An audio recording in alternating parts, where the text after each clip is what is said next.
হরত নূহ ছিলেন আল্লাহর প্রেরিত একজন মহান নবী। তিনি তার জাতিকে প্রায় ৯৫০ বছর ধরে এক আল্লাহর ইবাদতের দিকে আহ্বান করেন।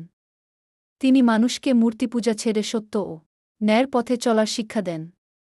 কিন্তু অধিকাংশ মানুষ তার কথা মানতে অস্বীকার করে এবং তাকে উপহাস করতে থাকে। তখন আল্লাহ তাআলা নূহ কে একটি বিশাল নৌকা নির্মাণের নির্দেশ দেন। আল্লাহর আদেশ অনুযায়ী তিনি নৌকা তৈরি করেন এবং ঈমানদার মানুষ ও বিভিন্ন প্রাণীর এক জোড়া করে নৌকায় উঠিয়ে নেন। অতঃপর আল্লাহর পক্ষ থেকে ভয়াবহ মহাপ্লাবন শুরু হয়। আকাশ থেকে প্রবল বৃষ্টি বর্ষিত হতে থাকে এবং জমিন থেকেও পানি উথলে ওঠে। সমগ্র এলাকা পানিতে ডুবে যায়। যারা নূহ এর প্রতি ঈমান এনেছিল তারা নৌকায় নিরাপদে ছিল। আর অবাধ্য লোকেরা প্লাবনে ধ্বংস হয়ে যায়। পানি কমে গেলে নৌকাটি একটি পাহাড়ে থামে। এরপর নূহ ও তার সঙ্গীরা নতুনভাবে জীবন শুরু করেন। তার জীবন আমাদের ধৈর্য, আল্লাহর প্রতি বিশ্বাস এবং সত্যের পথে অবিচল থাকার শিক্ষা দেয়া।